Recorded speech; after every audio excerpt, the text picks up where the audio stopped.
Good morning and welcome to the first 2020 episode of Ready Row USA, your source for rowing news in the US and elsewhere. I'm Charlotte Pierce, your producer, and I have an amazing cast and a couple of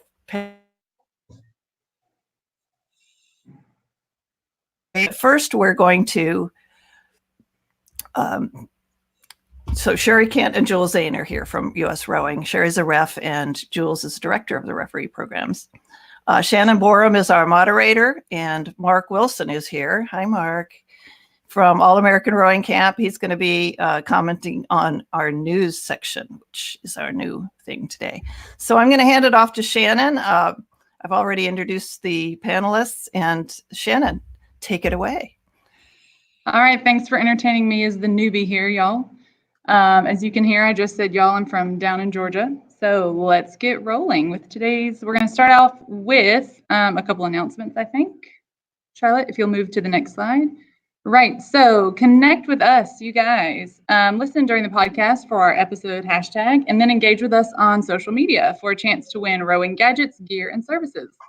Today, we're going to do a giveaway. It's a windproof technical vest from Fulham Reach Boat Club. Okay, so welcome to another exciting episode of Ready Row USA podcast, as we continue regular broadcasts featuring the best of rowing news, interviews, gadgets, and gear from clubs, companies, and rowers across the U.S. Ready Row USA is a part of the International Rowing Chat Network. You can subscribe to receive notifications for upcoming shows, send us news tips, and join our community by visiting the website. And all of our links are also in the show notes. Right, so let's talk about some of our amazing sponsors. We have some new folks this year, 2020. We have two new sponsors. So are you a master's rower who lacks consistent coaching? Raise your hand, that's me. Would you like to learn how to row faster? Pregal Rowing Camps is here for you. So these camps, they offer coaching by experienced world-class coaches. You work in a small group, so you're guaranteed to get personal recommendations. You get video analysis and learning to work with your data. You get training and a whole bunch of cool stuff. They provide boats.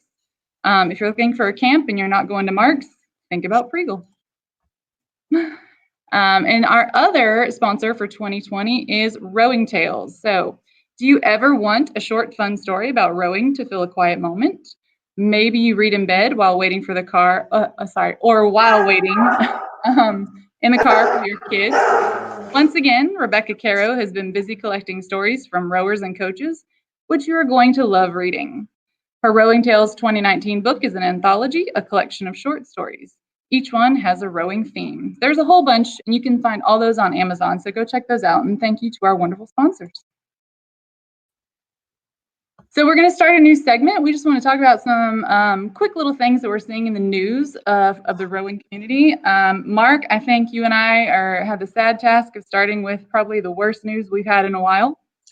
Yeah, unfortunately, Shannon, rowing is a sport that involves a lot of travel and transportation of athletes and equipment. And this is absolutely a tragic news. I'm sure many people who are out there watching have heard about this, but the Holy Cross Women's Rowing Program suffered a devastating loss last week on January 14th. One of their rowers, and really seems like an absolutely fantastic young lady, was killed in an automobile accident while their team was training in Vero Beach, Florida. As many of you know, a lot of teams from the north head to Florida for the warmth and sunshine, and unfortunately this group found a very different tale. So it really is a tragic issue, and everybody in rowing, we've seen hundreds and hundreds of posts about this, and lots of support going to the team and to the coach and the other athletes that are still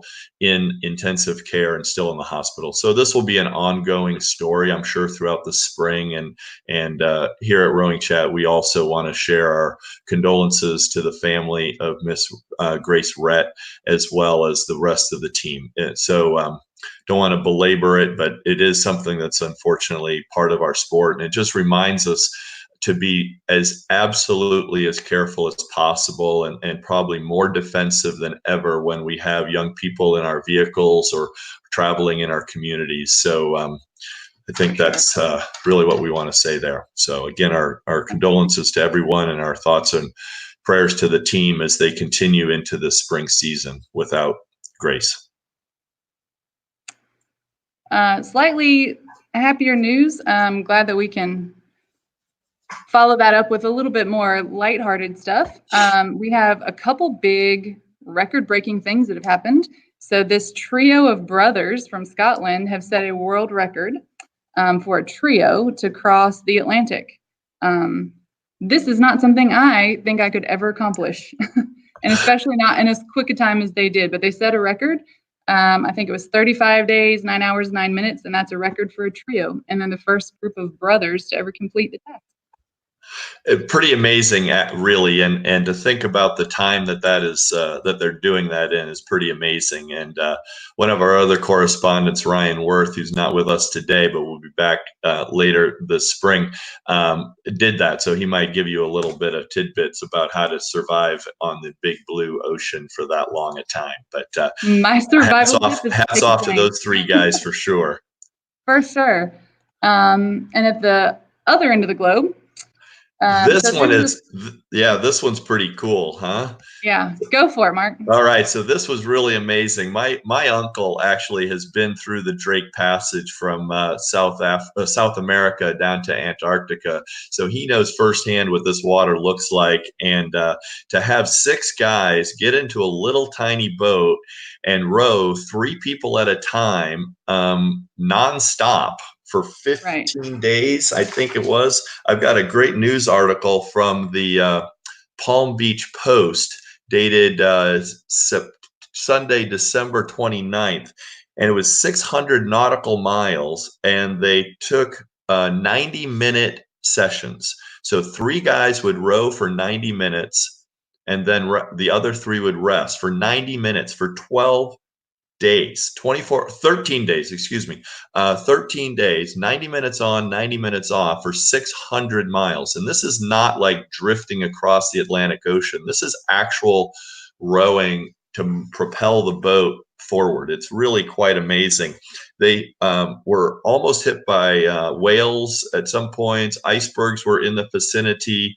Obviously, they're wearing incredibly tough survival gear. The temperatures are drastic, absolutely crazy. Why anybody would even want to do this or come up with this idea, but they made it work, and they all survived. So pretty amazing. But look up some of the news, and I think that's going to get turned into a Discovery documentary as well. So pretty interesting stuff. Yeah, you can actually see, I think there's 9 episodes available on YouTube right now, and we'll link it in our show notes. It's really cool to watch. It's really well done. And so there's some changes at USRowing. Just want everyone to be aware of. Go ahead, Mark. Well, this was pretty unexpected from most of the rowing community here in the United States. Patrick McNerney had been appointed and taken the job as CEO of USRowing only a couple of years ago, and everything that most people had heard about was very, very positive. I think he was very out in front of the organization and had lots of opportunities to talk to folks and everything about where he wanted USRowing to move forward and stuff. So this was kind of an unseen exit, very soon exit after he just took over. But I'm sure we'll learn more about the whys. We're not here to discuss or try to speculate, but just letting you all know that Patrick McNerney is no longer the CEO of USRowing, and Susan Smith, who was the interim CEO before Patrick was hired, is now going to take over. So, or back over. So, constant service from everybody at USRowing. We're just going to end up going through a national search again, I'm sure, and find a new CEO. And he had made some very interesting, good changes in some organizational hires and so on. So we'll see what happens over the next few months. Yeah, and good luck to all those involved in all the new changes. And something that I'm pretty excited about, our next news topic. The movie A Most Beautiful Thing, the trailer dropped earlier this month. And if you're not aware, it is based on Arshay Cooper's book, Sugawada. And if you've not read this book, it's a fabulous book. I think, I started reading it when we were off for Thanksgiving break. I teach high school, so I had a week to myself. And by page 6, I was crying. By page 9, I was laughing. It's just a wonderful book. If you're not aware of the story, it's the story of the first African-American crew team. And it was done in, they came along in the 90s. And there's a line in the book that talks about, how come we're the first ones and it's 1996, It's just a great story. I'm very excited about the movie. It's really well done. Common is the narrator, and Dwayne Wade is helping produce it along with Grant Hill, Ninth Wonder, and it's directed by Mary Mazzio. So it should be a really well done movie. And sadly, it's not coming to Atlanta. I'm trying to get Arshay to push it to Atlanta, but it is coming to some pretty big cities. If you'll check their website, you can see where it's going to be released. And then this is something that we got from producer Charlotte, because she's really big in CRI. So Grace, Grit, and Glory, the annual event is happening. It's celebrating women in rowing. It's going to be Saturday, January 25th from 6 to 9:30. And this is something that CRI hosts. It's an annual gala. This Grace, Grit, and Glory Award this year is going to a trailblazer who's made significant contribution to their community and to advancing opportunities for women. And this year it's going to Dr. Kate Ackerman. So she's a sports medicine physician and the medical director of the female athlete program in the Division of Sports Medicine at Boston Children's Hospital. She's also a former U.S. national team rower and a team physician for USRowing. So she's got a lot of cool stuff going on, and it'll be fun to honor her. So if you can make it, head on over this Saturday. And I'm sure there are still tickets available, and all you have to do is contact Community Rowing up in Boston if you're in the area or even in the region. I'm sure that would be a great evening, and you'll see lots of interesting people there at CRI at the Harry Parker Boathouse. So thanks, Shannon. This was fun to kind of highlight a few of the news tidbits from the last few weeks here, and then we'll try to keep that happening over the next episodes. Awesome. Yeah. And so I guess it's time for us to move on to the meat of today's episode. We're going to talk about being a referee. So today we have Jules Zane. You guys have met him before. He's the USRowing referee program director. And we also have Sherri Kent, who is a longtime Southern Region referee. And I'm going to throw Sherri a curveball right here because I have met Sherri. And I have met Sherri in my very first row in a master's double when she was making fun of my steering. So nice to see you again, Sherri. Always eager to point out other people's problems. You did a wonderful job telling me that I rode like it was the hooch. So glad to have you both on. Thank you for joining us. And if Jules, are you with us? Absolutely. Awesome. Thank you for joining us. Hoping you stay out of the snow for a little while. Stay warm inside. Right.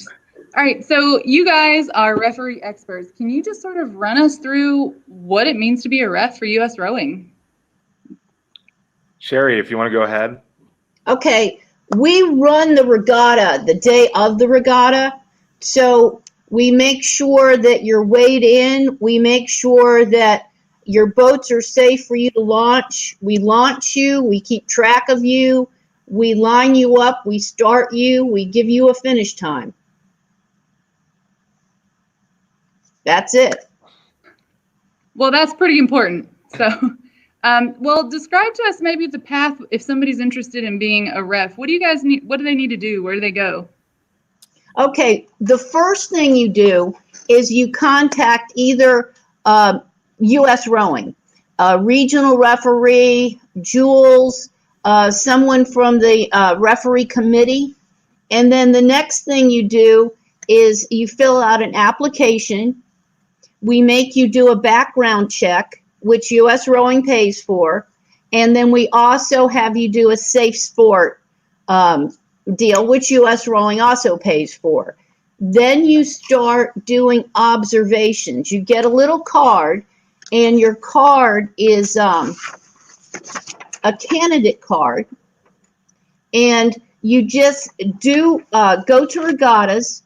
We have you be with a referee at each one of the sites. as a referee, which is following races, as a starter observation, judge at start, which is your aligner, chief judge, which is the finish line, marshalling is either before the start or after the finish, and then control commission. So you observe at each one of those, then you fill out your card. Each referee you work with signs it. Then you take an online open book test about the rules of rowing, and you become an assistant referee.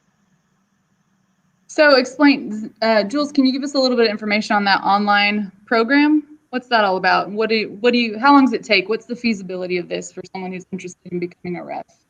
The introductory course, generally speaking, takes about 90 minutes for most people to go through. There's not an exam at the end that you need to pass. That's really just kind of an introduction to the rules and the role of a referee and the work that they do before you go and do observations. Doing the safe sport training also takes about an hour to 90 minutes. It takes 5 minutes to get your background check started. So I'd say that maybe there is between, depending on the speed at which you work and do this, there's between 2 and 4 hours of online work that you need to do before you start observing at regattas. And as Sherri said, there is an open book exam at the end, but a lot of the questions that are asked are things that you will have seen in the days that you've spent at a regatta at that point. Or that you will have read in the rule book, which you can keep by your side while taking the exam. And so in terms of online, 2, 3, 4 hours at best. And from there, you can work with your regional coordinator and they can get you started to work kind of side by side as a candidate with a licensed referee. So Sherri, how did you get into this? You were a rower to begin with, were you not? I was a rower. I raced, and I wanted to do something to give back to the sport. There weren't very many referees in the Southeast, and so one of the Southeast referees talked a large group of us into signing up. And so what does an average season look like for you as a referee? I'm in the South, so my first race that I'll referee is the Sarasota Invite at the end of February. Okay. And then are you busy every weekend? What's your calendar look like as a ref in the South? So I will go until the second weekend in November, which is the head of the South in Augusta, Georgia. Right. USRowing only requires you as a minimum to do 4 races a year. I will referee NCAA in the spring. I will referee masters in the spring, and I'll referee juniors in the spring. Okay. Then in the fall, head races are everybody. Nice. So Zane, what's the current status for referees? We talk about how important they are, but do we have enough right now, like Sherri alluded to? We never have enough. I think that one of the things that it's a positive and it's a point of concern is the growth. Obviously, as USRowing, we're happy to see the growth numbers in membership, in the number of registered regattas, in the number of people who are going to regattas. But it means that we need more referees, and in some regions the need is greater than in other regions.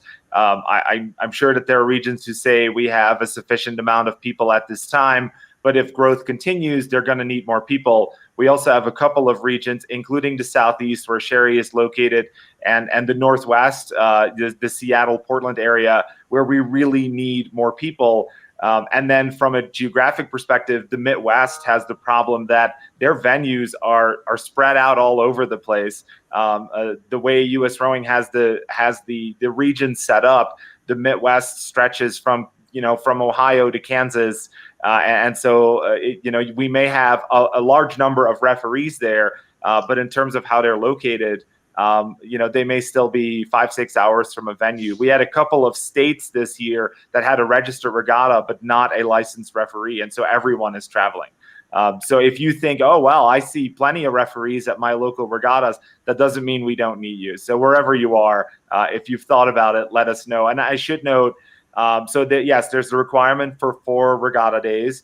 So if you do work a longer regatta, that might, if you work 2 weekends, that might be enough to, to meet the minimal requirements. And also, as soon as you become a candidate, US Rowing starts picking up your membership dues for what's basically the equivalent of the regatta package, if you're familiar with the memberships. So let us know if you're thinking about it. We'll throw in a membership from the start. There are other benefits, but that's a big one for a lot of people. So if you've ever thought about it, please reach out. Let us know because we'd love to have you. So Sherri came from rowing. Do most of the referees come from a boat to being a referee? Do you get a lot of the parents of junior rowers? Where do most of our referees come from? It's a mix. We definitely see parents who come to regattas, and as we all know, if you're at a regatta just to watch someone race, you're lucky to see them properly for all of 30 seconds.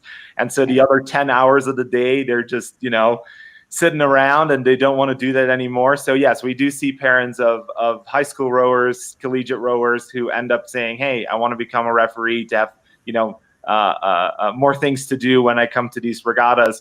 I'd say that a larger number of people are people who, after graduating college and having a career for a decade or two, are looking to give back to a sport that brought them a lot of joy when they were younger. And they're either retired or they're simply at a point in their career where they can do this, and they join us to become referees. So we kind of see a mix. It's parents, it's people who used to row, it's people looking to give back to rowing. And that's really where that starts. Masters rowers, we see that occasionally, but I'd say that people giving back are by far the largest group.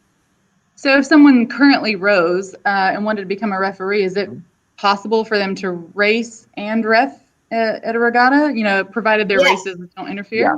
Yeah. Okay. Yeah, the answer is yes. So you're already going to be there. Yeah. Yeah, and work with the with the chief referee who is kind of leading the jury. Work with them to make sure that maybe you can take your break when you need to race, or maybe your race is in the morning and you can join for the afternoon and you can help out, or there are other rules. Yes, we do see that quite regularly. So don't let you being a rower at this time take away from an opportunity to also contribute as a referee. Awesome. So Sherri, what would be something that you want people to know about potentially becoming a referee? What's the most important thing for you? I really enjoy watching rowing. I really enjoy working with other rowers. If you are a master rower, and masters start at 21 when you get out of college, you can still row as a master and referee collegiate and juniors. One of the problems with our rowing referee corps is we're old. We're not bringing in young referees for whatever reason. In the Northeast, you can referee 2 regattas on one weekend and sleep in your own bed each night. In the Southeast, we go from Texas, North Carolina, down to Miami. When I go to Sarasota in February, I'll be driving 8 hours each way. So I go for 3 days. Sunday is masters rowing. I could referee Friday, Saturday, and row on Sunday. Okay. And you don't have to drive the launch, do you? I feel like that's what most referees get a little bit nervous about. No, we usually have a boat driver. In fact, some of our boat drivers are parents of the high school rowers. And if we're good as referees, we can give them enough fun where they become referees themselves. Yeah. That's awesome. To Sherri's point, the average age of a referee in the U.S. is about 57 years old.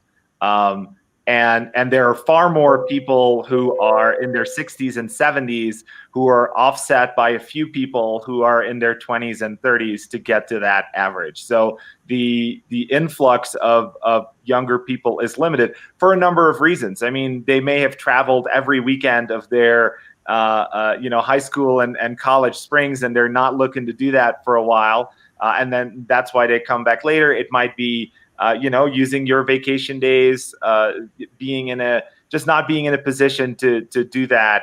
But if you have a local venue, a venue that's close to you, we still need referees to help there. It's not that we are requiring people to travel across the country all the time. If you want to do that and you want to get to a level where you work your regional championships, national championships, there are plenty of opportunities to do that. But if you just want to help, say, a local college run their duels, we need people to do that. There is really, there really is a track for everyone who is thought about being a referee. And yeah, one of the arguments that I often make with parents is that it gives you a chance to be in the best seat in the house.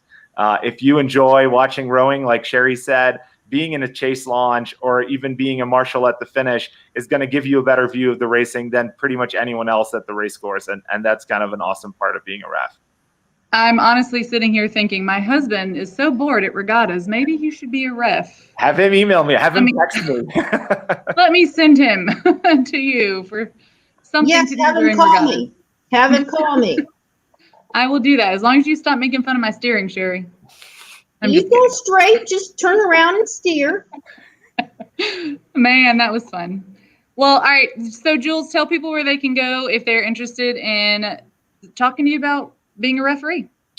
Well, they can shoot me an email at jules.zane@usrowing.org. You can also go to our website, usrowing.org, and find the Become a Referee page. There is a very simple form where we ask for your name and email address and your location, and that kind of gets us started. You then get an email from us with all the follow-up steps about how to start your background check, how to do the online components, and really get this going.